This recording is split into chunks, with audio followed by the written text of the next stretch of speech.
Hello गति को सनाम को की सगुन जोहार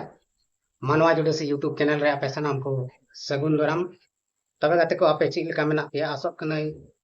सिरजन बाबा दया दुलर ते मौज आर नपाय गे मेना पिया आर इन हो नित हबी नपाय गे मेना तबन आदो गति को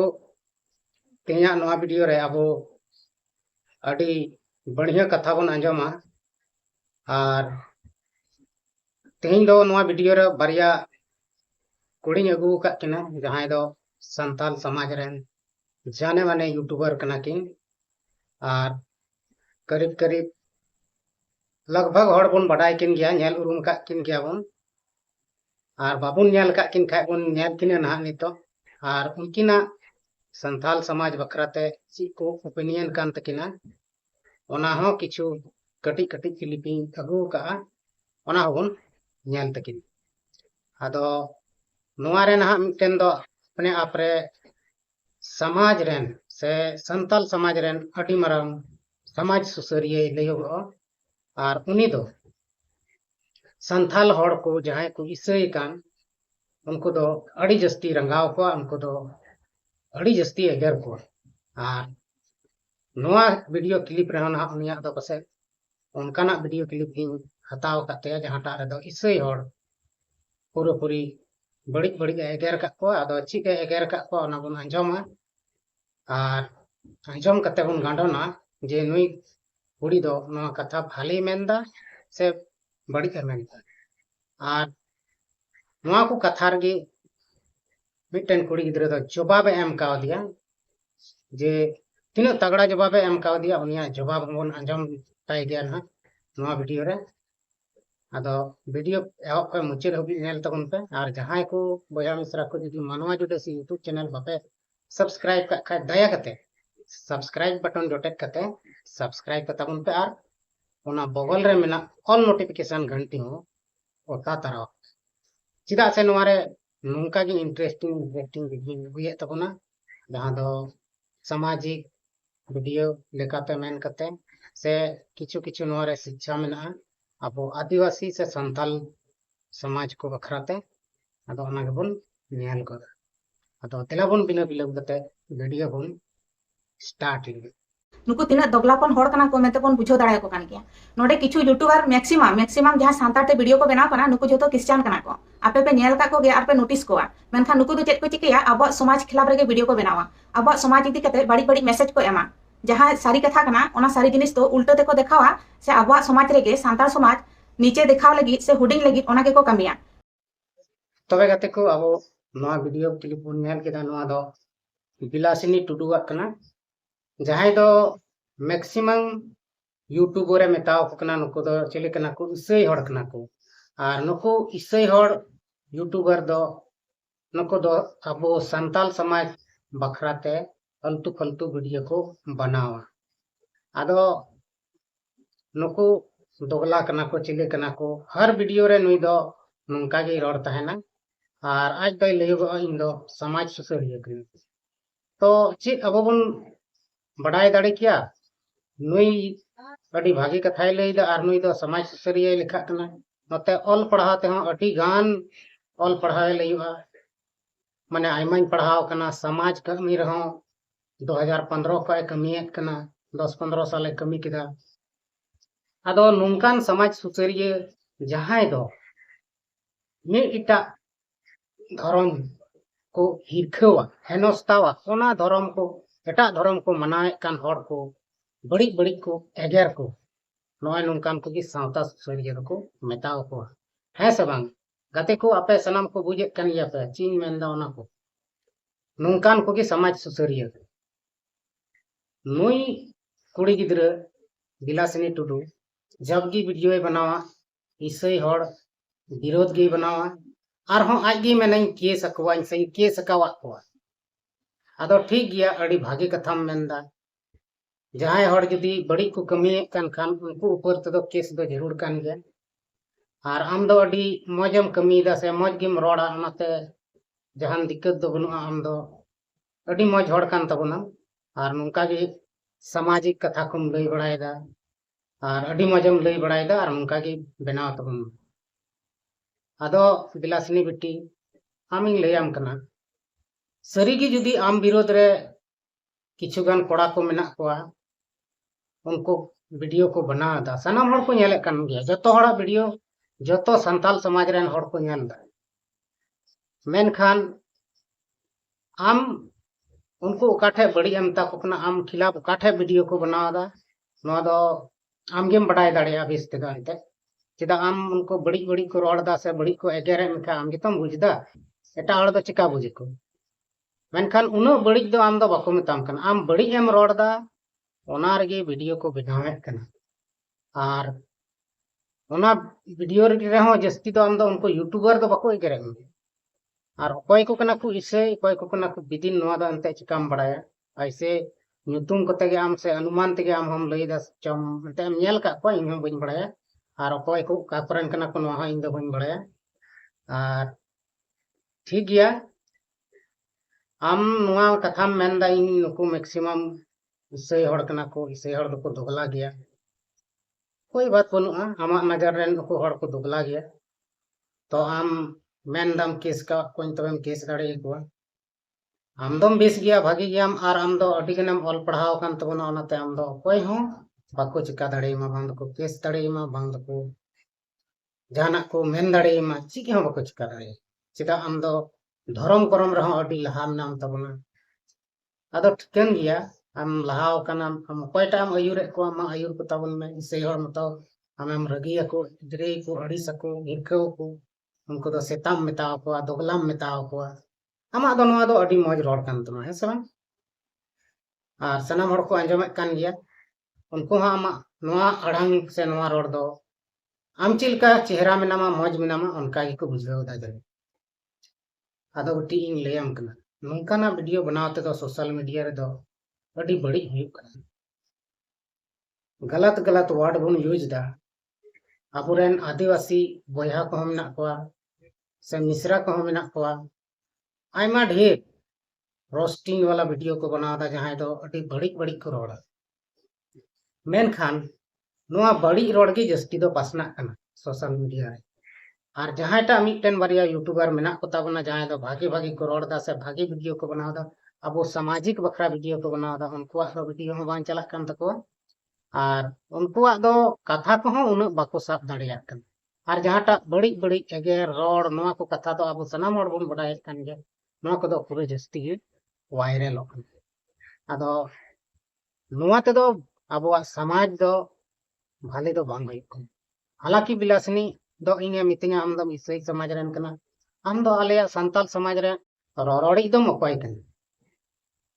आदो उनिया हिसाब ते जहाना गे हुयो मेनखान इन दो संताल कने आदिवासी कने आर आदिवासी रेन जहां के जहाना धर्म को मनाए कन इन दो कोई आपत्ति बनु तिने सनाम धर्म इन सम्मान दा आदर देन दुलड़ देन आर सनाम धर्म रेन हड़ को हन दुलड़ेत को आर जहां के जहाटा धर्म को मनाए भागी गया सनाम धर्म आपे जहां मने लगाव कते ओना जहां धर्म रे मेनामा जहां धर्म मनादा ओना धर्म मनाम आर्मी इटा हड़ आलम हिरखाव को चेदा से ओकाटा धर्म रे हो धर्म विरोध रोड दो बनुआ आर ओकाटा धर्म रेन धर्म गुरु हो लड़ाई झगड़ा तपाम गोज गोपज नोआ से दो बाकु लई तहना सनाम के भागी से को लई जुदी बिलासनी बटी आम बाम अंजम का खाय अंजम में धर्म गुरु को चिक को लई तहना ओना को आदो आम दो ची एम अंजमा आम खुद गे अडी मरांग धर्मात्मा हड़ कान तबना ओनाते बाम अंजम आदो आम लहा को इन मेताम कना आम नुका बड़ी वीडियो बनावा से बड़ी रोड से इसे हड़ विरोध रे वीडियो बनावा तबे दो बिटी आमा वीडियो दो को बनाव गेतामा आर इन मई लेयाम कान आम जहांटा बोंगाम मनाव दियाम बुझेवाय कना उनी होय नेले मिया आर आमा कथाय अंजमे तमा आर उनी दो आम मिद दिन सरी गी मौज डहाते इदी में गया आर आमा जहां बड़ी रोड उडुको कान ताम मोचा खोय ओना दो मिद दिन होय बन ताम गया नोआ इया पूरा पतियो मेना चेदा से जहांटा धर्म के बन मनाव कान ओना रेन जहां बोंगा बुरु कना को उनको दो बड़ी से दो बाय से नचो हालांकि शैतान आमे बड़ी मिया बड़ी से इदी मिया ओना दो अलग बात कना आम जुदी उनी देवा सेवा तेगेम तहना आम रेन बोंगा बुरु तबे उनी मिद दिन बांग मिद दिन सरीगे आम भागे डहार ते अजुर इदी सेम उनका गे ना आम हो दिन दिन ते आम हम मजो गे ताबना नितो दो आम शैताना अंडिज रे मेनामा और उना अंडिज तेगे आम दो उल्टो पिल्टो पसे आम रोड़े कना आदो कोई बात बनुआ अडी उसरा गे ना आम भागे डहार रे हजु तबना इन्या हिसाब ते दो और नितो नुई बिलासनी बिटी या वीडियो रे से वीडियो नेल कते मिटन जवाबे एम काव दिया अबोरेन कान गया उनी हम और उनी दो आया ᱧᱩᱛᱩᱢ ᱪᱮᱫ ᱞᱮᱠᱟ ᱢᱮᱱᱟᱜ ᱛᱟᱭᱟ ᱨᱚᱲ ᱦᱚᱸ ᱚᱱᱠᱟ ᱜᱮ ᱨᱚᱲᱟ और उनी दो हुयुग कना पगली कुड़ी आदो पगली कुड़ी अडी तगड़ा जवाबे एम काव दिया बिलासनी बिटी आदो तेलाबुन ओना वीडियो हो थोड़ा गान बुन नेल लगी इसके बाद लहा से बन गालमरा समाज रे चेक कते 20 यो हुआ बांग रोहय आफर हुआ बांग तो आम दम निंकानी कना हर कले डिवाइडेड नाम चेष्टायदा एना धर्म गुरुम लयो कना आ धर्म रना मतलब हम बढ़ाई गया तो बढ़ाई गया धर्म चेत को मिता से निना गान खाली बड़ा धर्म धर्म धर्म धर्म धर्म धर्म मी खाली बिंदिन इसय इनम लयो कना बांग धर्म हर द बांग निंगान कटी कटी कथा दो बकुरोड़ा आमा आसे पासे जगह रे बेस्ट स्कूल काटा बड़ा गया क्रिस्टियानिटी स्कूल तहना इन मुसला धर्म नितों पालना इना जीनेम आमम चेंज दाड़ियुतिया धर्म और जाति दो आलम मिठेजा बुझाव किदाम तबे गाते को अंजाम किदाबन नुई पगली कुड़िया जवाब तीन तगड़ा रिप्लाई एम का दिया आदो सरीगी कोड़ा गिद्रे को नुई जवाब को माय कान खाय उनको माय मिताव कान नुको दो डुप्लीकेट संताल कन्वर्ट इसे हड़कना को नुकुआ जेत बनु तकुआ नुकुआ लाजा बनु तकुआ ची कुछो नुका एगेर तगी तहन कान आदो नितो सरीगी नुई पगली बिटी जहां मेना है पगली कुड़ी नुई दो अडी तगड़ा जवाब एमा का दिया इन हिसाब ते दो और इन अडी मौजिन आंजम के तया जहां तिनो माने बड़ी बड़ी कथाय रोड़ का पगली कुड़ी मेनखान नौकान हड़ को लगी दो ओने ओना को को खजो जवाब दो उनका ना गी बड़ी रोड़ गी बेस एम रोड़ाय खाय मा आम गी दोगला मोगला चिले के चाय एगर में ओनाते उनी जहां तिनो बड़ी ए रोड़ का दे ओना गे भागिया उनी लगी चेदा से उनी आज दो अपने आप रे बहुत ऑल पढ़ाव कुड़ी गिद्रे लिखा कना आ ठीक गया आमेम ऑल पढ़ाव कना शिक्षा में हमेट कदा संताल समाज रे भागे भागे कमी कदा सेम कमी ये कना नुआ को दो अडी भागी कथा कना मेनखान आम नुआ इसई बिदिन कते हड़ेम लड़ाई झगड़ा को नुआ दो ठीक दो बाम कमी दा ओनाते पगली कुड़ी आम अडी भागे जवाबेम एम का दिया और आम गी नुई दो पसे आम लेकान हड़ गी नुई दको सुधरेव दाड़ेया और आम हो थुम दाड़े सिरजन बाबा एमामा ठाकुर जीवे एमामा और नौकाते नुई भागे भागे सुझाव एम दाड़ेयाय और नौकाते नुई सुधरो और अब संताल समाज रे भागी है कमी तबन सामाजिक कमी तबन आदो गाते को नितो तीना यूट्यूबर बोया मिश्रा को मेना पे सनाम को इन नेता पे कना जे आयमा हड़ रोस्टिंग वीडियो को बन बनावे कना मेनखान नुआ को दो बनाव कते जहां तिना गे बन इनकम दा एकेन अबो मतो गे बन इनकम दा मेनखान नुआ रिया इफेक्ट जहां प्रभाव से असर दो अबुआ संताल समाज रे अडी गान गे पड़ा कन चेदा से अबो दो जहान जित कान गे बन संताली थे वीडियो बन बनावे खा संताल समाज रे असर दो पड़ा गे नुआ दो खटी कथा कना से सरी कथा कना अब आपे बुझेवे कान खाय नितो प्रत्येक आतो रे जहां टाक रोड को से जहां टाक कथा को वायरल कान कटी कटी गिद्रे खोय ले कते हाड़ाम बुढ़ी तक ओना दो को रिपीट आगे नो दो सरी कथा कन आदा ओना को रिपीट आ ओना बड़ी कथा तबे अबुआ समाज संताल समाज दो मिद दिन अबुआ जहां असल भाषा कना ओना दो बन हिड़ीना और ना नोआ वायरल कान बड़ी बड़ी भाषा को कथा को नोआ की अबो दो हर समय बन उपयोगा पहिल ᱧᱚᱜ दो हाड़ाम बुढ़ी को से नुका बपला बिहा एमान तिया को रे माने भागे भागे कथा भेंता कथा कोते को रोपड़ कान तहन मेनखान नितो दो सनाम यूट्यूब कोरेना कथा गी को अगु सदर बदा आदो चाहे बड़ी चाहे बेस ओना कथा गेको अगु सदर कथा आदा ओना इयाते इनिंग मेनेआ रोस्टिंग वीडियो बना पे मेनका उनो बैड लैंग्वेज दो आलो पे यूज तबोना चेदा से अबुआ संताल समाज रे अडी खराब असर पड़ा आर मिद दिन अबोरेन गी बया मिश्रा गिदर पिदर को अडी बड़ी रास्ता रबुन इदी कोआ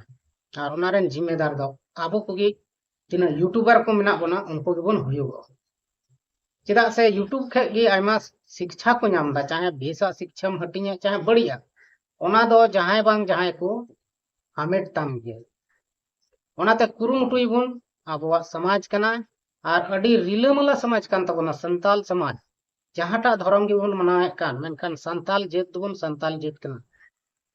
चेदा से पगली कुड़ी मेन लेका जे इंग दुई संताल कना जुदी इंग मुसलरिन जवाया से मुस्लिम धर्मिंग मनावा तबे ची ओना इᱧ हरमो से इᱧ जील जहां कान ओना हम मुस्लियन तिᱧ मुस्ले रे मेसा कान तिᱧ नो दो तीस हो बांग होई दाड़े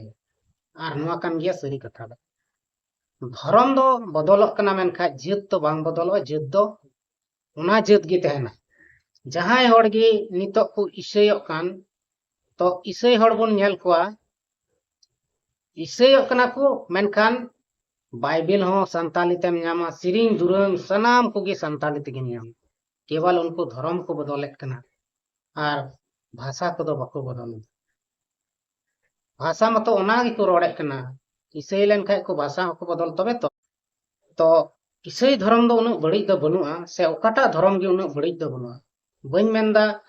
हाना धर्म बड़ी गया नुआ धर्म बड़ी गया ओकाटा धर्म गे बड़ी बनुआ सनाम धर्म बड़ी मौज गे मेना मेनखान आबो मानवा जीत गिबुन बड़ीजोग कना मानवा भितरी रे शैतान को बोलोग कना से चिली को चिकाग कना आबो गिबुन बड़ीगा आदा ओना इयते पूरा ध्यान ते आंजम तबुन पे बया मिश्रा को गिदर को बिटी को बेटा को जे आबो जहां तिना गे सोशल मीडिया रे वीडियो को बुन नेले कान बड़ी से बड़ी वीडियो बुन नेले कान रहो आबो बुन कुरुमुटुया ओना बड़ी वीडियो भितरी रे बेसा हो जरूर मिना बेसा कथा हो जरूर मिना आदो आबो ओना बेसा कथा के बुन अपनार मा बढ़िया को दो साइड गिडी का मबो चेदा से आबो रस्क अचु बुन लगी ते हो बड़ी बड़ी कथा मिटन बारिया यूट्यूबर को रोड तहना चेदा से जुदी मौज रस्क थोड़ा बाबुन अटकार का आबो वीडियो बाबुन नेल तकवा वीडियो बन स्किप का ओना इयते बड़ी बड़ी कथा हो जहां ठेन दको से बड़ी वर्ड को यूज कदा आदो ओना को दो आलो पे ध्यान ताबना अब दो बेस बेसा बन आंजमा बेस बेसा अब जीवन रे बन उपयोगा और बढ़िया तो बन साइड गिदिका और जहां तिना बया मिश्रा इन बड़ी बड़ी पे कमेंट इन कान नोआ कोते दो इन दो कोनो दिक्कत बनु तिना चेदा से आपेया दिमाग रे दो इना गिया ओना बड़ी सोच गे मेना आमा घरज रे से आमा दिमाग रे आमा हरमो अंदर दो एकेन बढ़िया ते पेरे कना ओनाते आम दो बढ़िया गेम मितेया बढ़िया गेम कमेंटा और बढ़िया गेम कमिया समय हजुआ आमा जरूर मिद दिनम हुदिस नामा जे इन दो नोआ दो बड़ी इन कमी किदा आदो ओना इयते जहां गी जहां लका गे पे मेन दाड़े से जहां लका गे पे कमेंट आपेया कमेंट दो ठीक गिता पे आपे हिसाब रे दो ओनाते इमा ची हो बन नेता पे ना आदो कुरुमुटुई तबन पे माने इᱧ मतो रे दो बांग बाकी सनाम यूट्यूबर वीडियो नेल कते बड़ी बड़ी दो गंदा गंदा दो आलो पे कमेंटा चेदा से जोतो हड़ा वीडियो सनाम हड़ बुन नेलदा और नेनेलिया को दो बेस हड़ हो मेना को बड़ी हड़ हो मेना को और जहां को दो अकवा घरज रे दुरुब कते जोतो हड़ को नेल तहन आदो ओना इयते बड़ी कमेंट हो जोतो हड़ को नेला आदो ओना तिन मेनदा कुरुमुटुई तबन पे बढ़िया दो आलो पे कमेंटा बेसा गे जहाटा गलती का का यूट्यूबर गलती रोड का ओना रे मिताय पे कमेंट रे जे नोआ दो गलती गितम नुका दो आलम मेना से नुका दो आलम रोड़ा ना दो अबवा समाज को खिलाफ मेना नुका मेताय पे मेनका उल्टा फुल्टा गंदा गंदा कमेंट कते दो आपे ची हो बापे उखड़ो दाड़े इतया उनी यूट्यूबर उनी दो कमी तेगी तेना उनी आकमा कमी कानते तो तेहिया वीडियो रे नुकिन बारिया कुड़ी बुन नेल के किने अडी इंटरेस्टिंग किन रोड कदा किन गालमराव कदा और नितो ढेर कायते अब यूट्यूब रे बुन नेल दा नोंकाना वीडियो की पूरे चला कना धर्म विरोधी और यूट्यूब रेन हनते नाते आकुआ वीडियो रेन लगी को एगेरो कना को चिका कना को मेनखान नोआ कोदो मिटेन ड्रामा लेका कना चेदा से नुको दो एगेरो को ओनागे वीडियो चला कान तखो ओनाते ओनकाना गी को बिनावा और अब ñeñaliya को बन कुसिया कना ओनकाना गे पासे आदो गाते को नंका दो आलोपे कमी तबुना यूट्यूबर को विशेष करते से समाज रेन सनाम बया मिश्रा को जहां दो वीडियो बन बनाए कान अबुआ समाज चिलकाते लहा से अबुआ जहाटा धर्म गी मजते हराबुरु तबुन मा और अबुरेन जहाटा धर्म रेन गी अबुरेन बोंगा बुरु को मिना को उनको मज तबुन मनाव तबे गाते को तेहिना वीडियो रे दो इनके गी और हपन न्यापाम कना नेक्स्ट वीडियो रे और न्यापाम कते और भागे भागे कथा नंका गे बन रपड़ा मा तबे एंडे खान इन सेन को मुचे जोहार।